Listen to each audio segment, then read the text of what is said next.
Bienvenidos a la Midwest Flyways podcast. I am your host, Joey Basayo. My voice is cracking very, very much. I have Cal Ness to my left, and we also have a very special guest, Mike Callian. Mike, welcome to the Ducks Unlimited Studios at Game Fair. Thank you for being here, man. Thanks. We're very excited to have you and to have you on your first podcast ever.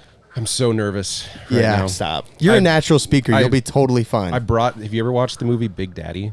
Yeah, of course. These are my invisible glasses. I'm going to put them okay. on. There you go. Yeah, if you need It's to been just so block long out the since world. I've seen that, dude. It was a throwback. It's a throwback. I think they're doing a sequel. Really? Yeah. How's that going to happen? No, they're fucking not. I don't know, man. It hits him 28 years later. Yeah, it's bigger, Daddy. And then Call me he Daddy. has to like take in a kid too. Call her daddy. I mean, a wonderful podcast. It's Classy so funny. gals. It's so Classy, funny. very. Classy gals. Mike, Outstanding. for the people that don't know who you are, Yes. you work for Dave Smith Decoys. Yes, I do. And you are incredible at your job. Can you just please give people a little bit of intro as to who you are? Sure. So I am Mike Callian. I work for Dave Smith Decoys. We have a fairly small team there, so I get to wear a lot of hats. I do the social media, a lot of the customer service, sales, R&D. I feel like, is that a spec call? Sound good. There's a number of things that I can't think off the top of my head that I do, but keeps busy. Out here at Game Fair with Dave Smith Decoys right now. Come by the booth, see the Ace Mallard decoy. Just came out. You There got you to go. fondle it. Cal got to see him too. I got Did to you guys see 'em. like him? Yep. I do like him. Yeah, man, they're sick. I'm not gonna. I'm so bummed Wade isn't here to see it. Yeah, well, Wade Shoemaker. he would have been so excited to be here if he could. Dude, he's been pushing for that on the Facebook page for how many years? Oh, Wade? yeah. He's like, Every post. Wade literally created. Don't get me wrong. So the Mallard. I mean, you can ask Dave. This is way before my time with DSD. The Mallard has been the most requested item we've ever had. Ever. Yeah. I mean, Well, how in could it the not be? 25 years that Dave's been doing this, everybody's wanted a floater Mallard.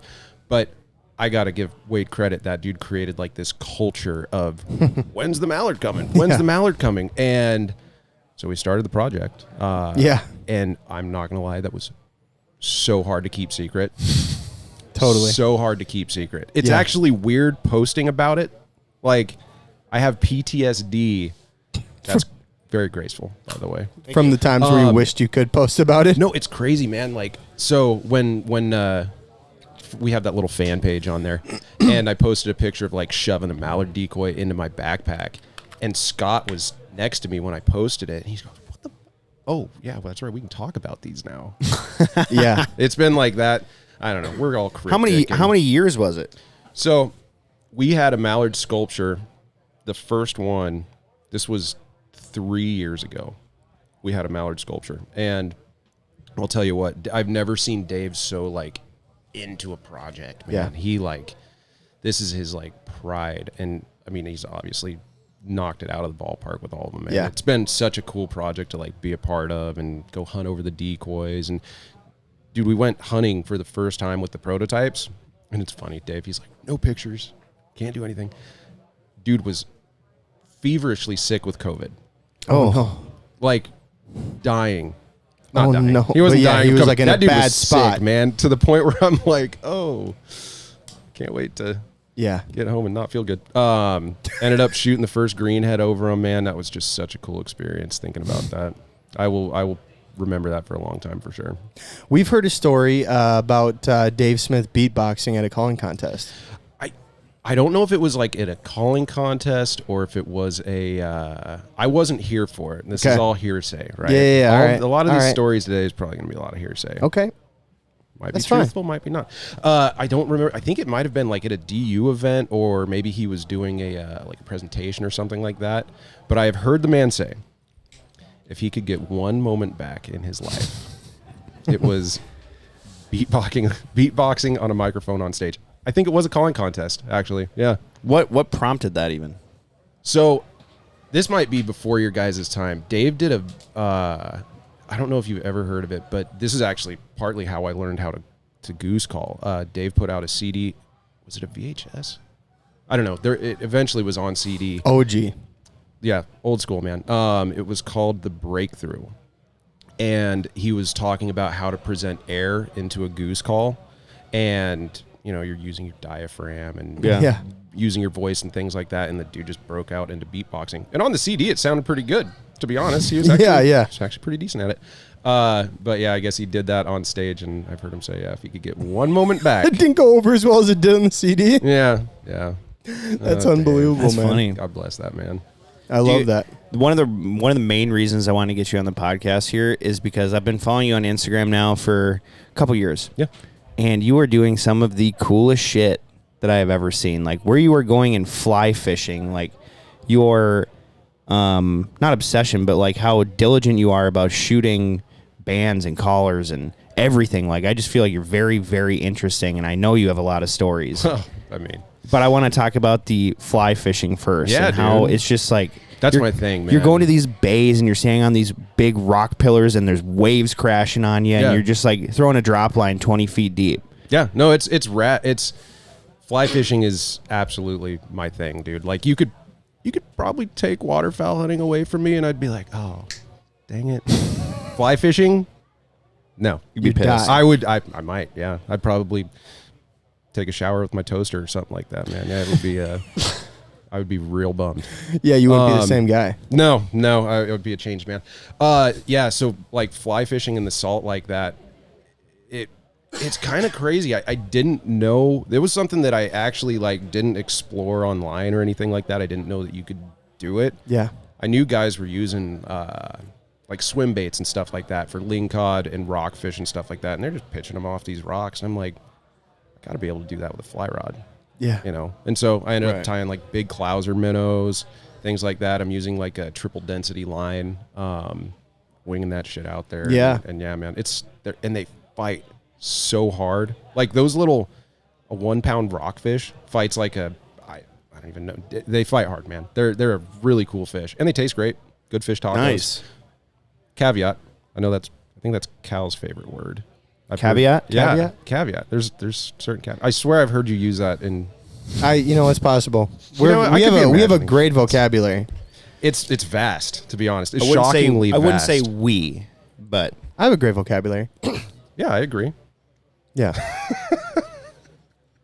we've been expanding. I'm so proud of you boys.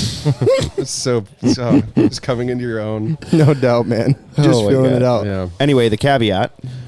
Lost my train of thought, to be honest with you. You're talking about eating rock bass. Oh, dude. So, yeah, I gave one the old wood shampoo. It was about a 5 pound rockfish. Wood shampoo. Mm-hmm. Oh, nice. Yeah, sent him to rockfish heaven. I've never heard that. And Really? and yeah, I cleaned him. I cleaned him out. I cleaned him on the back of the truck, brought it home. Didn't think much of it. Filleted it out. Put it in the fridge. Rinsed it off. All that shit. Yeah. Put it in the fridge. Next day, was gonna fry it up. Bought the batter and all that stuff. That was wild. That? Don't know. Did someone just set off a shotgun? I think so. Did someone just? Are we in danger? I think that was a 28 gauge. Oh my god. TSS. It Trailer sounded door about slamming. Ounce and a quarter going 1,300 feet. So I'm rinsing this off the next day, and I'm like, oh, what's that little like blip there in the meat? And I take the blunt end of my knife, stick it under there, and I pull it up, dude. It's like a 3-inch worm that's still alive.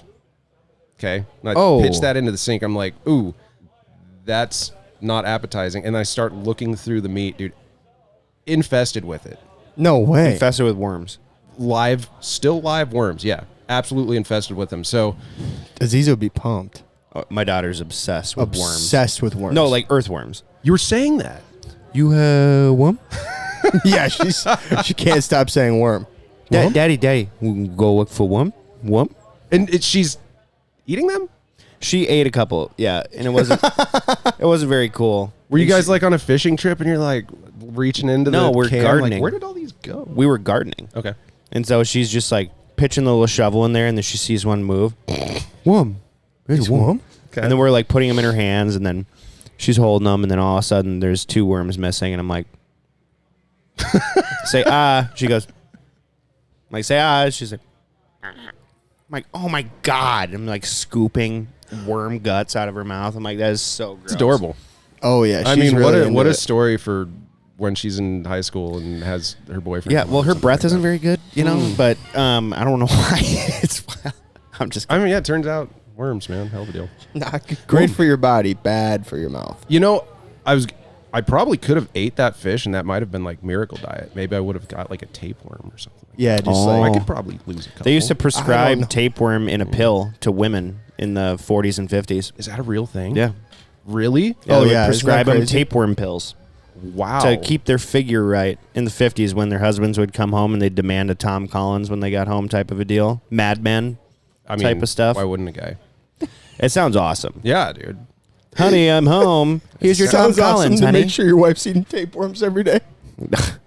No, to get a cocktail as soon as you come home from work. Getting canceled, dude. So good. This is really early on in this podcast to get canceled so fast.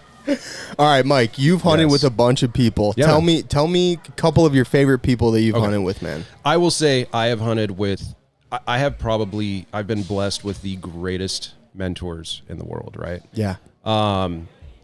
Number one, Bill Saunders, easy, right? He has kind of taught me everything that I know about goose hunting, like to the point where I guided for Bill. I think it was for about 15 years, and man, that dude taught me a lot. Taught me how to call, set a spread, how to hide. I mean, just little. Made you a student of the game. Dude, I'll tell you, man. It's the little things that make a huge difference, isn't it? Absolutely. Well, yeah, for sure. I mean, there's big things that you can mess up on, and like that's gonna. But everybody ruin knows the about hunt. those things.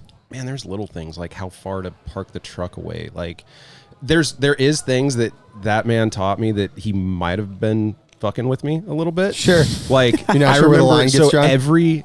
every vehicle I have bought since working for him has been white because the places that we hunted, the farm trucks were white.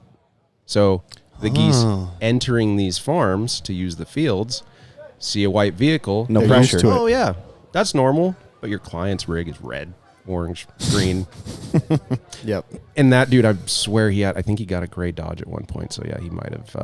That might have just been something he put in my head. But That's cool that you dude's guided a- for Saunders Man. for that long, because Yeah. not a whole lot of people in the Midwest know of Saunders. Really? Because I didn't know of him growing up, personally. Yeah, I mean, especially look a lot of young guys. I mean, A lot of guys know of Tim maybe, Brown. Yeah, I was gonna but- say this is Tim, and Bill was a Tim Brown's kid, man. Like I think that's Who wasn't, honestly, at this Yeah. point? I'm like, everyone I've talked to, everyone was like, had a tutelage under Tim Grounds. It's for wild. sure. That dude was from I never got to meet Tim in person, but like that dude was like total teacher and loved it, man. The godfather of goose hunting. Yeah, absolutely, for sure. Yeah. For sure. Do you have any funny Bill Saunders stories for us?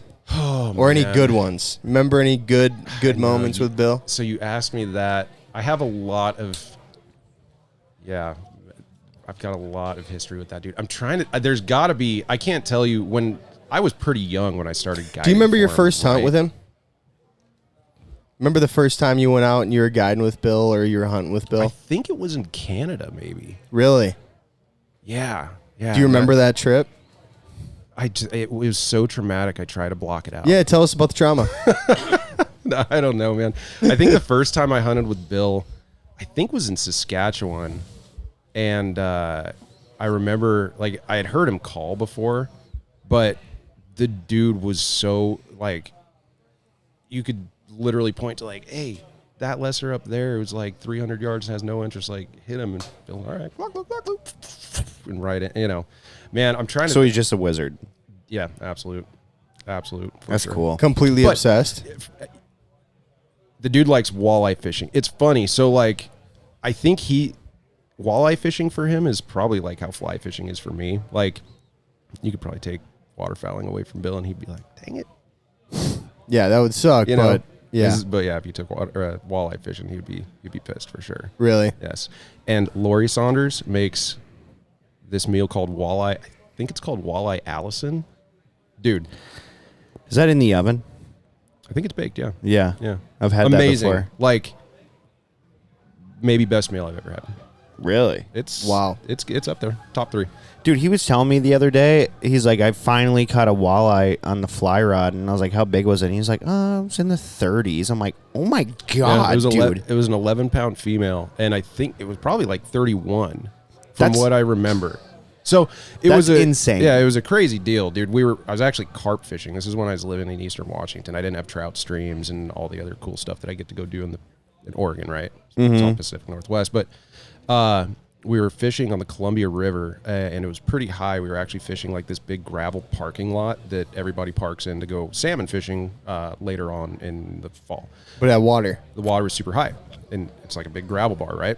So I'm out there. I got a green woolly bugger, little thing, like a size 8, and I had a 5-weight fly rod, winging it out there, and I see like this little bait boil. Everything hits the surface. I'm like, oh shit, I bet there's a smallmouth over there. Wing it over there, strip, miss a fish. I'm like, okay, yeah, for sure, it's a bass. See another bait boil. Wing that over there, land it right in there, and I was just letting it sink, and I just felt like it must have just like inhaled it. Yeah. So I set the hook, and it's fighting pretty good. I'm like, oh shit, yeah, dude, I think this is a pretty good carp. My buddy Cole was with me, who is Bill's son-in-law now. Fighting this fish, and as it's getting closer, I'm like, man, it's not chaotic enough to be a carp. Like, I think this is probably, I don't know. I thought it was a big squaw fish, and it gets close and like turns, and you see like the white tipped fin, and I'm like, oh my god, I finally caught a walleye on the fly. That is insane. Got it in. Cole had to grab it by the tail, and it was cool. It was, getting to hold her like that. Guys, this podcast is brought to you by SoundGear, and I know that some of you out there have recently probably done something very stupid, where you go out and you shoot your gun without any hearing protection in, and every time you do it, you will hear a ring, a slight little ring that occurs to you, okay? And if you don't, then you're already in bad trouble. So what you should do is use our discount code, which is an insane discount that we're doing now with SoundGear. 20% off your customs. You can order them through the website. No more phone number. So it's Flyways is the code. So go to soundgear.com and use code Flyways for 20% off customs. 20%, dude. 20% off customs. Save your never hearing. done it before. Specialty for this. So please go use it. Check it out. Don't be a dummy. Save your hearing, guys. It's pretty rare to catch a walleye over 30 inches in Minnesota. In general. I believe it. Well, I've heard some like the perch that they have over there in the West are huge. And like the world record yellow perch is in Idaho. Oh, in a like lake a or something 13, like that? 14-year-old caught it. I heard about that. It's like a 2.8 pound perch. It was out of the ice, Yeah. wasn't it? Yeah. Yeah. So the Columbia River actually is like, it's totally, well, it used to be. I think it's changed a little bit since I've left in the last 5 years. It was a trophy walleye fishery. There was a 20, I think the state record was 21 pounds. And it looks, dude, it looks so dumb. It looks, I mean, it's like It's like the guy who got caught 30 stuffing weights. yeah, it looks like it ate a beach ball, dude. Like there's a mount of it in one of the, I think it's like Ranch and Home or something like that in Tri-Cities. And it literally looks like it ate a basketball. Like the scales insane. are kind of like Coming off. yeah, dude. It's like you can almost see the skin between them, like they're kind of stretched out. It's expanded so much. Yeah, That's trippy. so insane, dude. I don't think they catch them as big anymore, but like I caught. Yeah, I think. Yeah, I was blade baiting with Bill. Caught a 15-pounder. I think I've seen him catch. I can't even tell you how many over 10. Yeah. There was a while there where it was kind of like uncommon to not catch something in double digits. That's so crazy. That's man. crazy, Yeah. dude. Because my record is like 32 and a half or like 34 and a half. I was young. Inch. Yeah, inch. We They're measure them monsters, by dude. inch. No, that's a huge fish. But the lake 34 is like a 14-pounder, isn't it? is big. Yeah. It was really big. We like bass, you go off of pounds, and in Minnesota, walleye, you go off of Length inches. Yeah. Gotcha. Yep. And for the ladies. the lake record is 36.25. No? And it's ridiculous. It's hanging out in Sodak Shores on the lake. And it still has not been beaten since 1981. And I thought I beat it that day, and I'm like, oh, my God, I'm going up on Sodak. No. Damn. That's unreal, Sad man. day. But no, I cannot believe you caught that big of a walleye. On the fly rod, dude. It was on the so fly. Cool. Yeah. I'd been trying for a long time to catch a Because those walleye gals on are the fly. smart. Yeah. But the white woolly, She you were wasn't. doing a green woolly bugger, huh? Green, yeah, it was green woolly bugger, and it had a red bead or something like that on the front of it. Because out by us, That's right. out by us, if it's white, Dead. they're hammering them. Yeah. Yeah. Yeah, I know the smallmouth like white flies for sure. My dad's like a musky fly fishing nut job. Really? Like Yeah, the so- big articulated. Does he do was it the figure eights? At the Oh, boat? dude, my dad does anything to catch a muskie, bro. Yeah. Oh yeah, he's completely dedicated to That it. sounds It's fun, awesome, man. It's a crazy deal. I've never caught a northern. I know it's like back home. I think we call them pike. Pike. We call him But- pike. Oh, you do? Yeah. I thought everybody here calls them northerns. Yeah. Northern pike. Shrill. Yeah. Shrill. Not good. I hope that's nobody I know and recognizes themselves and then sees my reaction. I'm sorry. Did you grow up hunting with family? It's funny, man. My direct family like didn't hunt. My dad was a big time fly fisherman, but he passed away when I was super young. I was 6 years old. Oh, I'm sorry. Yeah, you just learn to. I've been super blessed with many great mentors since then. Like really great male role models, man. Bill, Dave, Tab Smith, God, man, you name it. Like I've just been on a journey of, having good dudes in my life. My cousins were super feral little like outdoorsy rats. kids, man, and so I grew up with them. We moved up to Tahoe in Northern California, and I grew up with them, and I'm like, oh my God, this is so fun, man. And my cousins and I are who really got into hunting. Yeah. And it just kind of, it's funny. I think they actually kind of stopped hunting once we all got out of high school. And I was like, I want to be a guide. I don't want to do anything else but kill ducks and geese and watch them get killed. And that was my thing, man. What motivated you guys to go do it though? Were you watching other people then go and do it? You seen DVDs or what? They came. That's like VHS days. Let's go. Let's date ourselves. Yeah, These no, white that hairs you know right what? there. I grew up on VHSs, so I should have known that. Duck Commander. Yeah. Yeah, dude. They came from a hunting background. So Okay. their dad, my uncle, was came from a very outdoorsy family. So that's how they got their start into it. And then I kind of joined later. And yeah, it's been a journey, brother. Yeah, man. Brother. Yeah, it's been a good time. Listen, brother. Yeah. So I feel like most guys in the Pacific Northwest kill a lot of bands. But I feel like you and Dave Smith and Brad Cochran, you guys are on a different level. Can you kind of go into like how you are doing so well? So those guys are on a completely different level, right? Like they're the OGs, man. They're the guys who kind of made it cool to do it, right? Mm-hmm. Brad is probably the most obsessed, and like that dude has the eye for it. He has the patience for it. And those guys were really the idols when it came to band hunting. When you're guiding, like I was, band hunting was actually pretty tough. Like you couldn't, man. Like you have call clients. birds. Yeah, you couldn't just hang out and burn a field down. Yeah, the clients don't come to watch birds land. Yeah. So since I don't guide anymore, I actually am fairly blessed where I actually do get to do a little band hunting. But now most of the band projects on that side of the country are done. Although I did shoot a GPS net collar lesser last year. That was really cool and random. Tell us that story. That was fun. So Brad and I, we set up on a field. We usually don't get to shoot a lot of lessers. We have a grip of cacklers down there, and our cacklers are the minima. I know that you guys have the size of a mallard. Dude, they're widgeon size. Like the females, the females are tiny, and their culmins are about like the length of your thumbnail. No way. Tiny little things. Yeah, I mean, I've seen cacklers shot that were under 2 pounds, juvies, but that's small. Ridiculous. And they're so weird looking because if you grab their wings and spread them out, dude, they got long ass wings. Yeah, right. Just haven't grown into them yet. Yeah, exactly. Yeah. I think so you guys are. I think we have Richardsons too. I thought Hutchies and Richardsons were the same.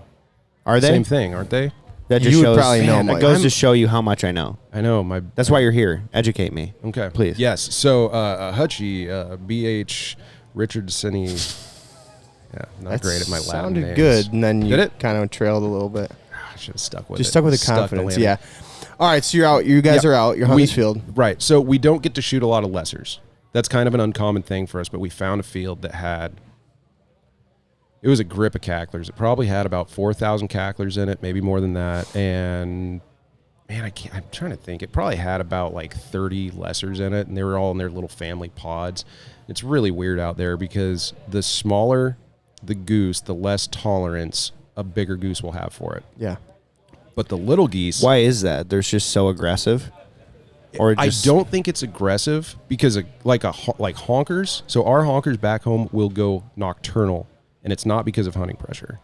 It is because of other birds. It's because of the cacklers, and what I attribute that to is, like, if a red-tail hawk flies by a field that is full of cacklers and has like a dozen, a family group of honkers in it, those cacklers freak the fuck out and blow up, and it's big and noisy, and I'm sure the honkers hate it. Like, the honkers don't care about a hawk. They don't even care about an eagle flying by.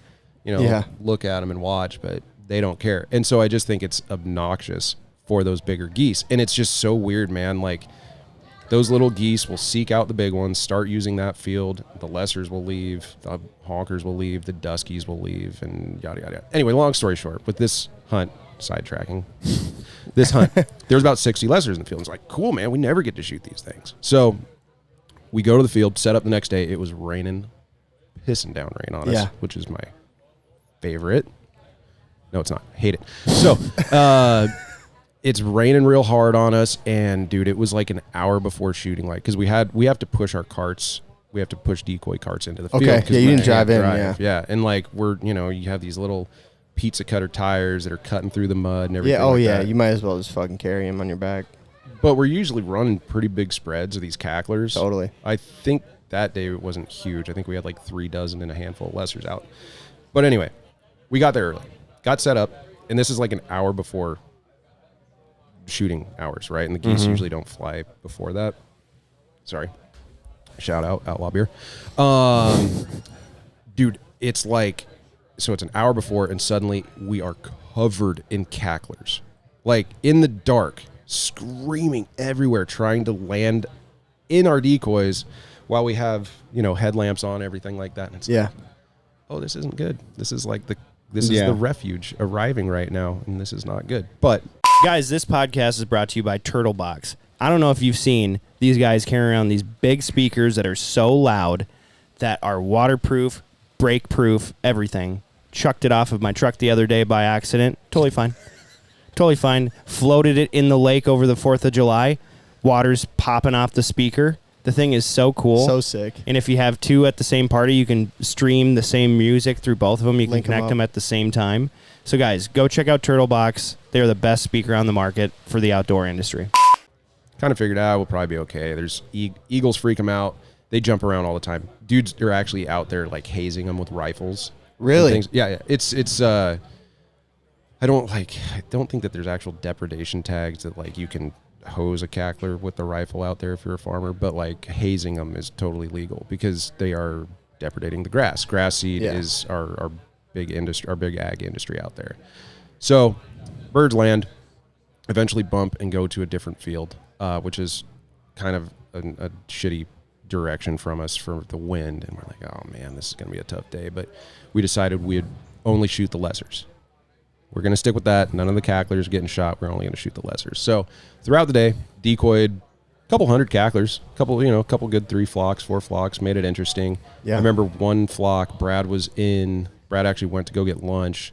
It was just me, and there was a gorgeous pair of adult lessers in with these cacklers, and like the entire time they're like totally integrated. And I'm like, oh, I'm going to get collateral if I shoot them and let them go. Hunt went on, we did not snap a cap the whole time, dude, and it's getting kind of late. I think it was probably about 3, something like that. PM. Yeah, 3 p.m. Oh, wow. Yeah, stuck it out.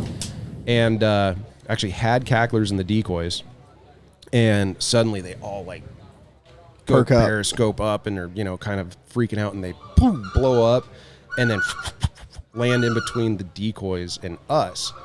I'm like, what was that? Did they see us? I thought they were totally comfortable in here. And like their heads are still up and looking, and there's a pair of lessers on the deck coming, and the cacklers, I assume, thought they were raptors, like a hawk of some kind, and then realized they weren't geese. Well, those 2 lessers see that and start bailing out. I'm like, well, I'm trying to call them. I did a little bit of that. Couple notes. They can't hear it, but yeah. Oh, they can't? Oh. It's wild. What kind of microphones are these? Special Magic. Special mic. I'm doing the ASMR. So I don't care what you say. They will hear that. Doing it. Anyway, the pair just locks up, dude. The gander first just, and they start double clucking. And they get to the decoys and start backwinging and planning on shooting them anyway. And the gander turns to the side, dude, and it just sticks out little square thing off his neck. And I'm like, smoke him, falls, and Brad saw it too, and he's like, we both look at each other. He's like, holy shit, was that collared? And I'm like, what else could it be? And he books it, dude. I'm not even he was fired up. Yeah, like, I don't get really excited, but like, I was shaking. Oh yeah, Thinking, because Yeah. I've shot like Aleutian collars, I've shot honker collars and things like that. I've never got a banded lesser. And I've hunted lessers for a long time. Yeah. I've never even got a leg band. And Brad runs out there and he's like, it's banded. I think you shot the collar off. I'm like, no shit. So I walk out there and the bird's, tits up, doing that thing. And you can see the leg band. And I walk up close to it, dude, and it's this little itty bitty black GPS collar. And then on the other side had a sticker with the biologist's information on it, and like a little code. It was really cool, man. That is cool. Beautiful adult male. Was it old too? No, he'd worn it for 2 years. Nice. Yeah, he had worn it for 2 years, and they sent me a bunch of information. The Department of Alaska Fish and Game sent me like his GPS map and everything. Oh, that's so which cool. was That's so super- cool. Yeah, it's so, and like the route he took was wild, man. He went like way off into the Pacific to get like back up towards like Anchorage, and then I think he went a little further north than that. But it was like, damn, bro, why don't you just stick to the coast? That's Right. crazy. Yeah, it was cool, super cool experience. Yeah. Birds are just insane, the way that they'll move and what they'll do dependent on weather, food source, all that stuff. I mean, Yeah.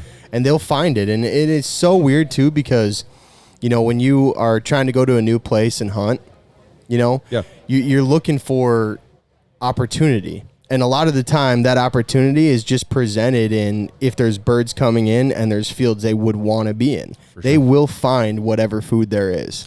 And it's just nuts where you'll see an area that's completely uncut, and then there'll be just a couple fields, and suddenly it's like these new birds are coming in, and it's like they just know that those fields are there. It's crazy. Was it you telling me that someone said that mallards can smell the ag Corn. getting cut? Yeah. There's no other explanation because I've seen, and I've talked to a lot of people about it. We're going to get a DU biologist on here at some point and go into depth on some stuff like conspiracies. I've literally never heard that. Everything I've ever heard about like anything other than a vulture, terrible sense of smell in the bird world. So like you will see a guy combining in the middle of the night. Yep. And you will know your roost. And they're there next day. You'll know your roost, and they will be downwind. They're like 4 miles, 5 miles away. And the first thing the next morning, that was never cut. Mm-hmm. It's cut overnight. They are there the next morning. The next day. Without fail. And they're not probing it either. It's not like those birds are going out and satelliting. No, and man. That's what I'm saying. That is true. I always assumed it had something to do with like the dust in the air, which super far out, but I know their eyesight like works really, really well. We don't understand it fully. Yeah, and I think they did it like they did a project or some kind of test with corn in a field. Like they actually put corn in certain spots, and like the UV is what the ducks The saw. heat. And They can see the heat off of it or something. I don't know, like a snake. That's insane. What if ducks were venomous? Oh, That would suck. I would actually. That would be kind of fun, man. That would not be The fun. most dangerous game. The most dangerous game. They'd be like tree frogs. Like the more colorful they are, the more poisonous. Oh, Oh yeah. my You just have a rainbow duck, and it'll kill you on impact. Harlequin. Or just dude. you touch them, they die. Harlequin will fuck you up. Oh, yeah. What was Can I the say first the F band? word? Yeah, you can. Oh, yeah, Fuck, absolutely. Shit. Thank Damn. God. Ass. My first band. Yeah. I think. Oh, dude, first band. It was a greenhead, wasn't it? Nice. Some mallard. Yeah, I think it. Yeah. Oh no, I'm sorry. It wasn't a greenhead. Henwood duck, double banded, Fallon, Nevada. Yeah. Yep, had a tarsal band and I jump shot her. Yeah. Do you remember the story? Yeah. You're not jump that proud of it? I was young once. He jump shot her. Yeah, you were a kid. Jump shooting ducks, all right. man. Ugh. Anyway, I it's don't about as judge. bad as water swatting. You don't. You're a purist, huh? Has to be on the wing. You know, you got to give him a chance, Joseph. Do you? gotta give They him had a chance to not land in your decoys. You know, and our duck decoys, They're gonna make 'em land, aren't they? They have a tough time getting out of them. So you, It's the finish, so you dude. don't want to Honestly, give them a it's chance. like, so the shout out. You know, let's talk about DSD a little bit real quick.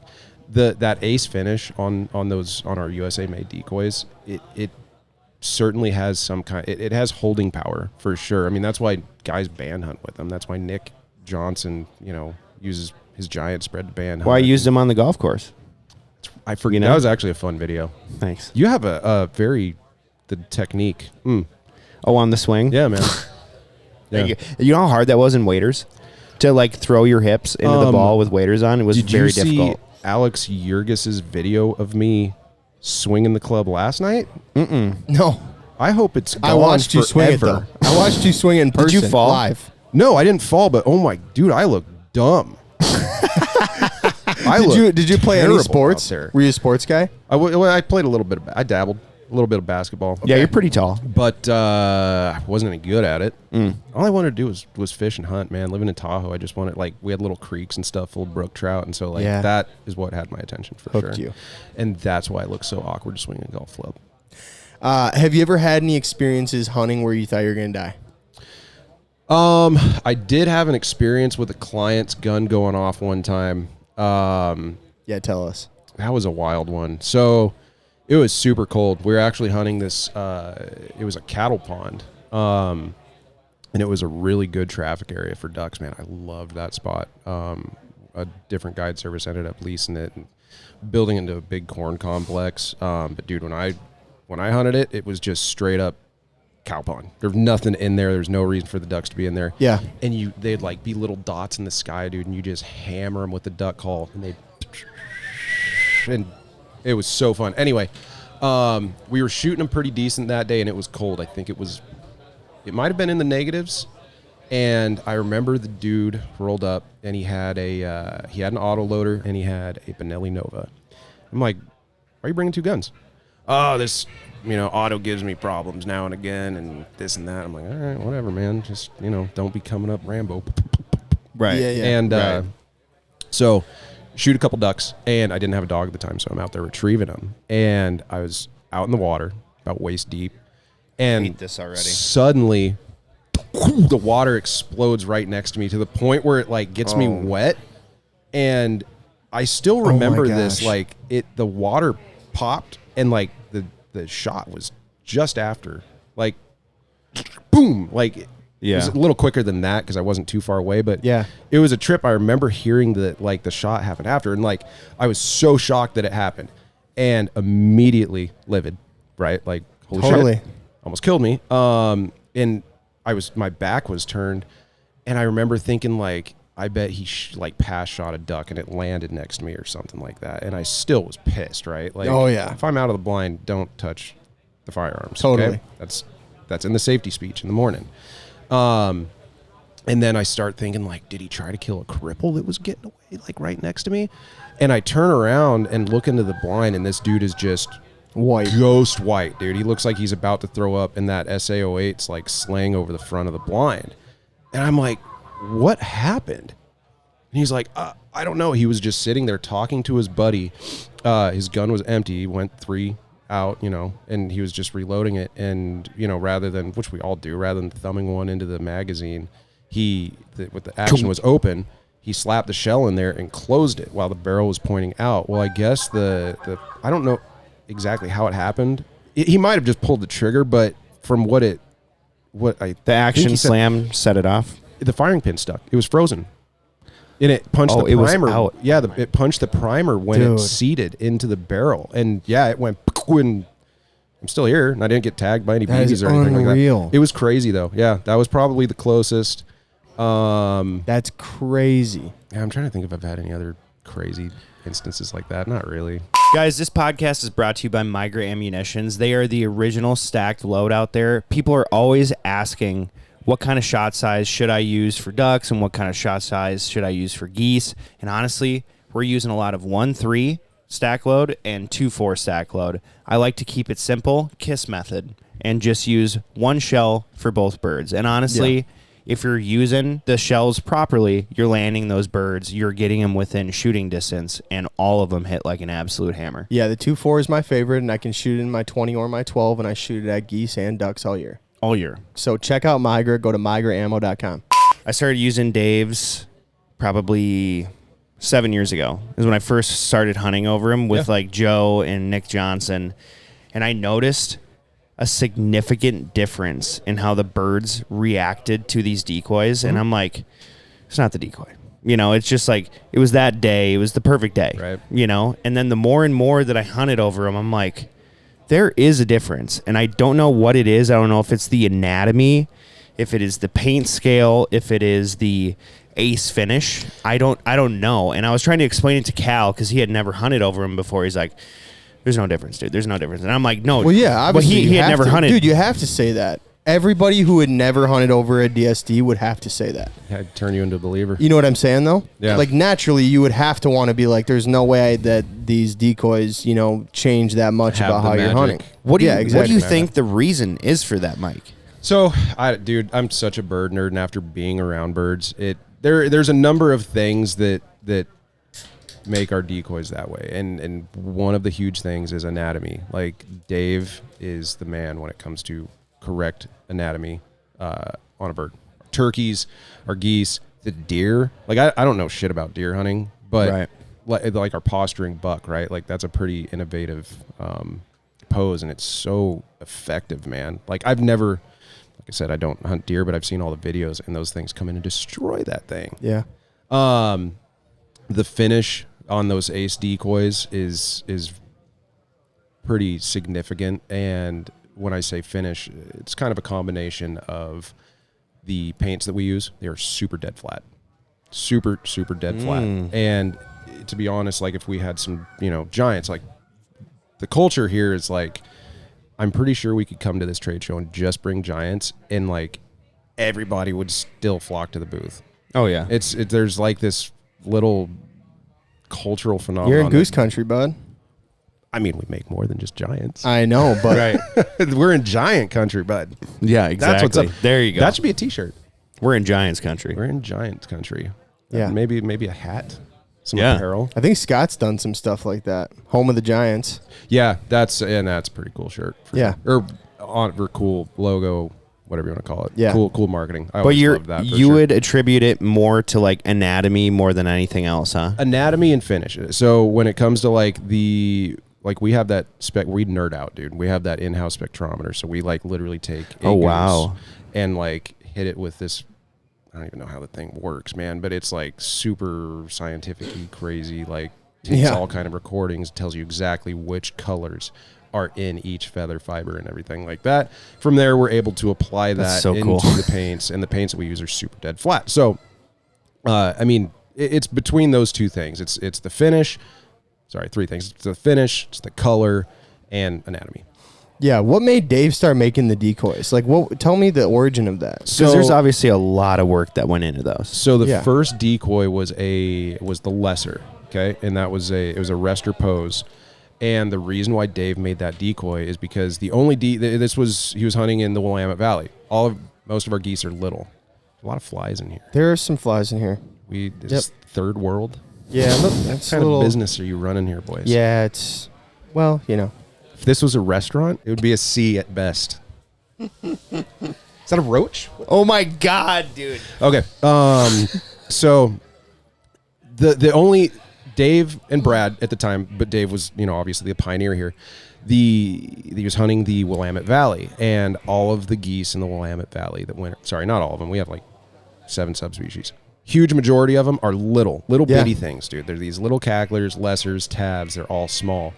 And the only decoys available were huge, man. Yeah. They were these big, they're as big as our giant decoys. Yeah. And Dave really wanted to pursue something way more accurate, Totally. Because I think Dave was band hunting at the time. That's when they had the blue, there was a yellow cackler, the original yellow cackler project, and then there was like a blue collars on lessers.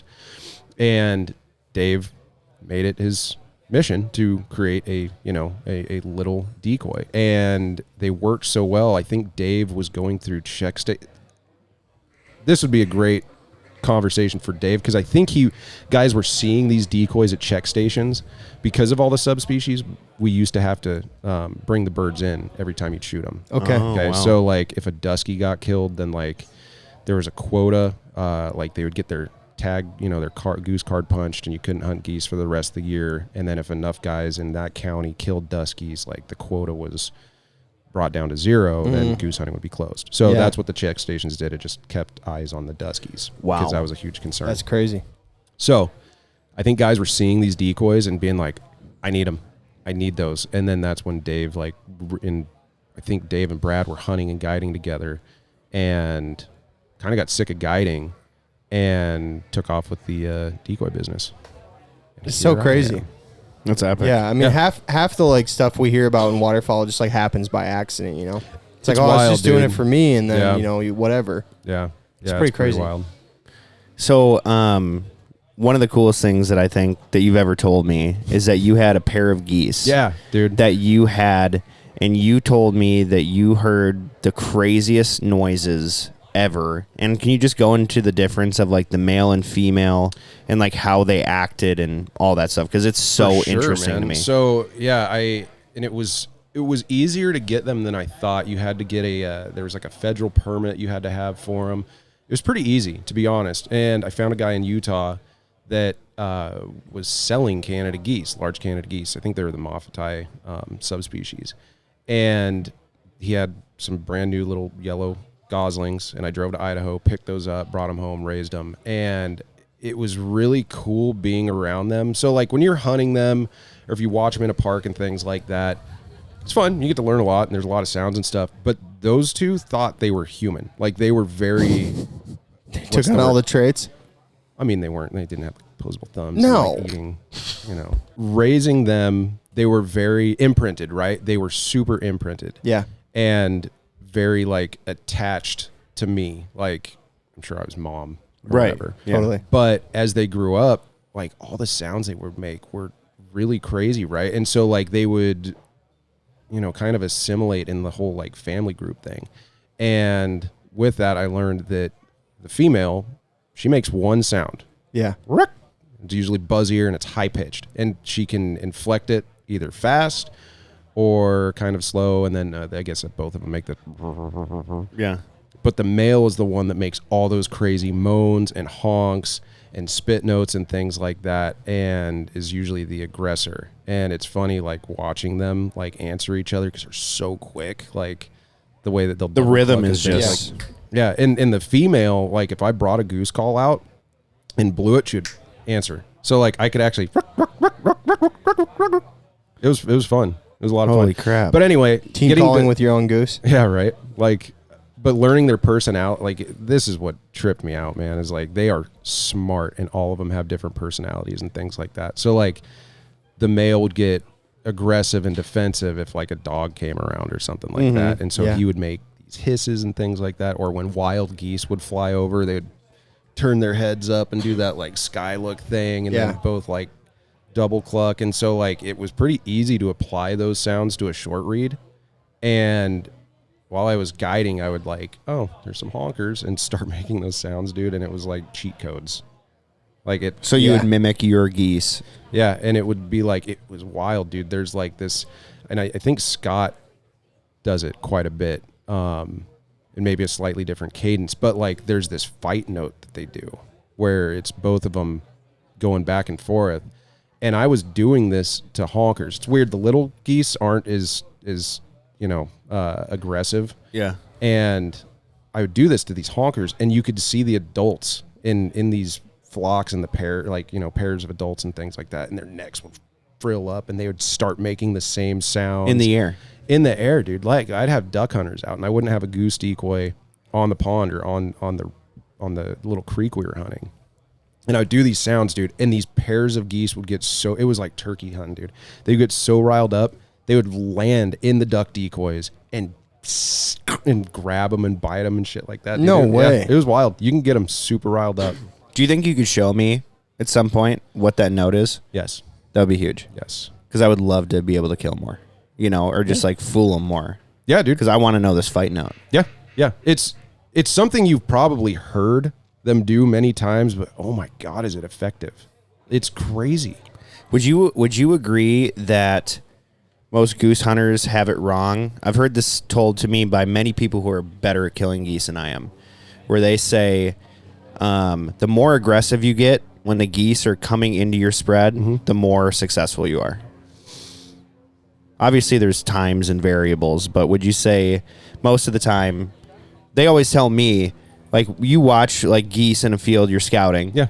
The geese will get really loud and fight as they're coming in. Yeah, for sure. And that's how I blew my call, to be honest. Like I always, wanted a powerful call. I know it's funny, like a lot of guys want a lighter tuned call so they can just rip and all those little, that was never that effective, at least for where I was hunting in Eastern Washington. And you needed something tuned stiff that had power behind it, and it like kind of punched them in the eardrums kind of thing. And so, yeah, in what you were saying, as they would get closer, especially with the big geese, dude. Big geese, I don't hunt them a lot anymore.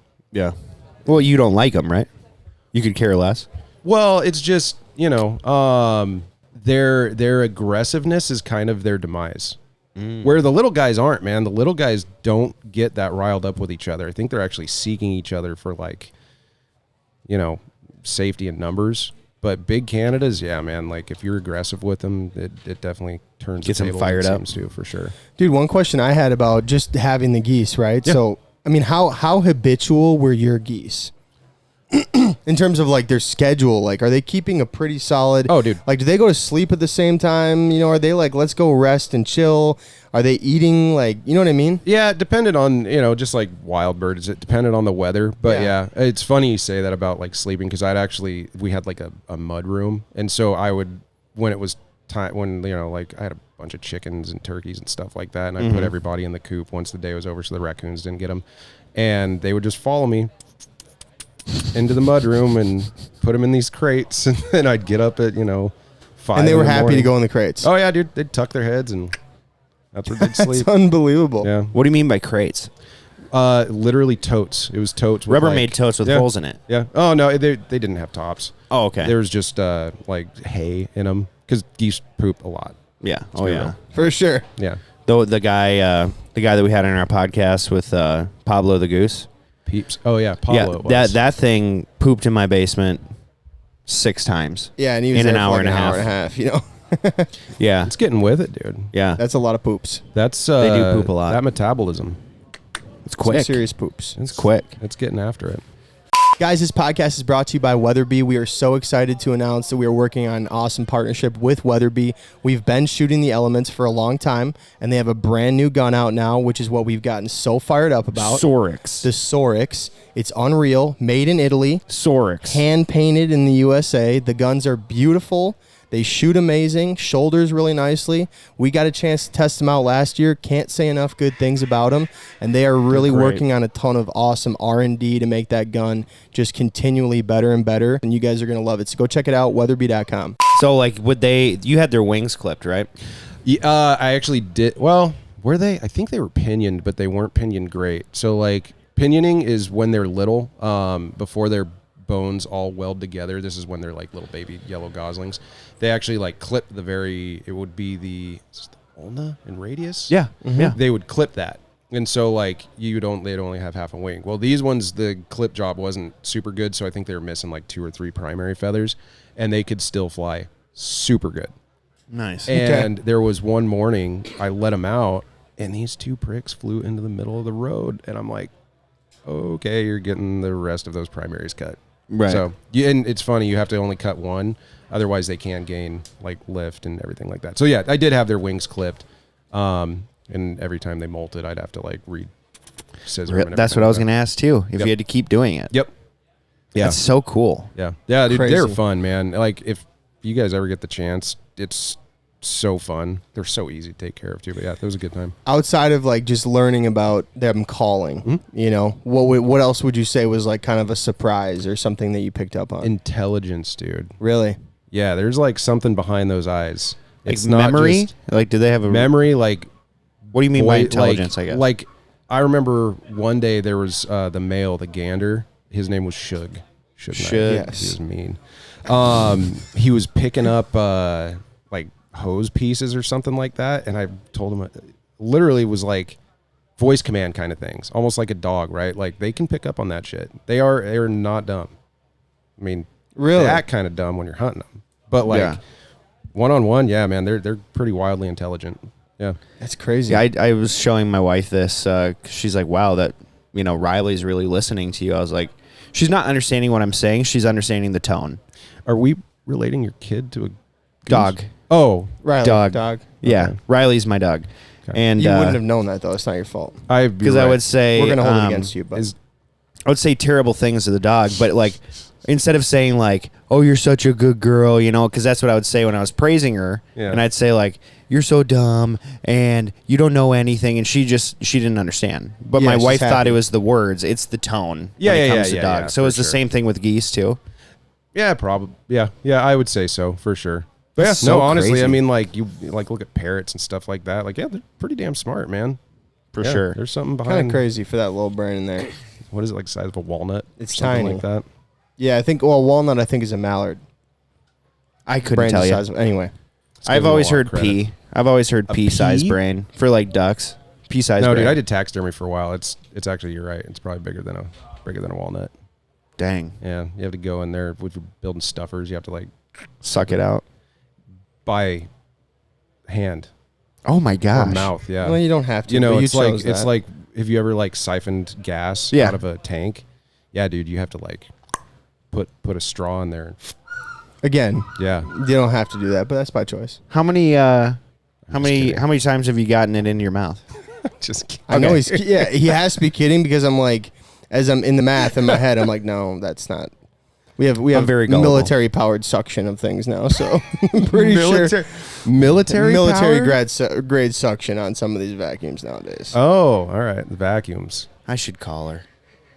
Everything reminds me of her. It's the Unbelievable. yin and the yang, dude. Cal would unbelievable. never say such a thing. No chance. Nope. Don't It's like Star Wars, dude. It's like the light and the dark force. Like Joey's lightsaber would be red Damn. Yeah, you're Darth Vader. Damn, dude. for sure. At least make me Darth Maul, you know. Give I me mean, it's give me been, a double. It honestly, Much worse like looking. you've gotten some sun today. It looks like, so it's relatable. Why? Yeah. Because I'm red. Yeah, I mean, I'm warm, dude. I'm warm in here. You know, when I see Darth Maul, that's when I think, now I understand why Darth Vader's wearing a helmet. homie got burned. Bad. Yeah, you got burned bad.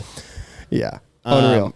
What is Nerded out that? a little bit there. Bill Saunders is obsessed with Star Wars, isn't Yeah, he? dude. Yeah. Although heard like that. Disney Star Wars, little It's different. suspect. Mandalorian was cool. Like the first 2 seasons, third kind of sucked. Everything else has been garbage, man. I only liked the lightsaber fights in Star Wars. I couldn't keep up with the story. I was just too young, and I got bored.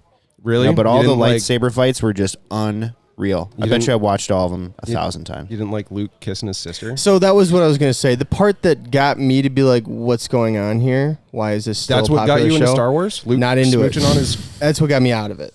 Oh, Yeah, the minute that I was like, wait a minute. I was gonna say we're pretty far north. Because I was a kid, right? So when you're a kid, like following that story takes a second. Yeah. And when you process, you're like, that's his sister. You're like, Whoa. is my dad weird? I don't for, think it was in this like. show? I don't think it was open mouth. It was just a little peck, wasn't it? Sure, it still. Yeah, I don't kissing know. cousins, dude? But it wasn't. They weren't like doing it with the. You know, it wasn't like they thought they were brother and sister. Like, oh, Yeah. it was different. Anyway, pretty weird. Bro, have you watched Game of Thrones? no, Yeah. I can't. No, Yeah. yeah, I can't watch that. It was Are you a little like, heavy Like not and- allowed. I just don't watch it. I have not allowed myself to watch that. Yeah, correct. Oh. Yeah, You're not I am allowed. not allowed. Yeah, Okay, fair. I am not allowed to watch it. I love Yeah. Game of Thrones, but that always puts me off a little bit. I'm like, ooh, okay. Bro. Yeah, It's It a little is- much, dude. yeah. Cajun, I'm definitely best. not allowed. I mean, it is deep south, brother. Big, yeah. Whew, bad deal. Do you guys have a lot of southern listeners? Yeah. Quite a bit. It's growing. Just kidding, fellas. Love You're y'all. fine, man. They're just gonna hate you, but it's all right. You think? No, No. I'm from the West, man. You're Come totally get me. fine. Come Westy. find me Damn. out there in the PNW. Hey, this has been amazing. And speaking of where they can find you, how can people follow you? Follow me? If you want them to see what you're up to, man. Like me? Go follow the Dave Smith Decoys Instagram. Join the fan page. Follow the Facebook page. The fan page is lit. Fan page is pretty fun. Yeah. I That's want to fun do a place. bunch more like giveaways and fun things like that because I've actually found decoys in the back that like we don't make anymore. Okay. Oh, sick. And like, Oh, dude. yeah, that'd be a super fun giveaway. Dude, Limited drops. Real quick, the limited drops are they- just unbelievable, and how the website will crash. So that's why we went to something different. We did use that queue this go round, and Yeah. it was pretty wild to watch. 2,000 plus people log in Enter the to queue. this, right? And I mean, I know personally of like a couple people that had 8 browsers opened. Oh yeah, Wild. nuts, dude. Wild. What's funny in talking about these limited drops, man, is so like Scott and I work really hard to like do teasers that have like nuggets and things like that in there. Right. And so the first few limited runs we did, like the hype was wild, dude. The algorithm was popping, interactions were big, and it was comments and shares and stuff like that. And then the last couple limited drops like felt quiet. We're like, did we lose our touch? What's going on? What is happening, come to find out, is dudes are kind of gatekeeping. Yes. And they don't want other people to like, they're not sharing because they or want it. Yes. They want it. Correct. Yes. They So think they're not going to get it. Yeah. But I mean, we have so many fun things. How lined cool up is for that, though? Oh, it's Like, a blast, dude. That's the culture and the community of that, where it's like, Yeah. I don't want anyone to know this shit's coming out. Yeah. Yeah. Yeah. And it took a little bit for us to realize that, but it's a blast, dude. It's so fun. Love doing it. That's so 100%, sick. man. Well, you guys are killing it. We thank you so much for coming on. Thank you. I'm so glad this was your first pod. Yeah, welcome It's the that outro into music, you. dude. Bro. Every time. I feel at home. See, you can't be upset. I want to go Can't get not some chicken smile. mole. Maybe a...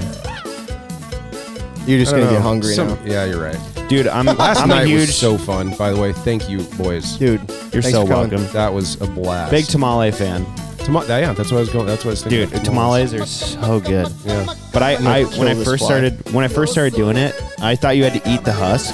I'm like, these taste awful, guys. And they're like, no, you take off the husk. I'm like, wow, I am so stupid. You were taking a steak knife and cutting through it? Yeah.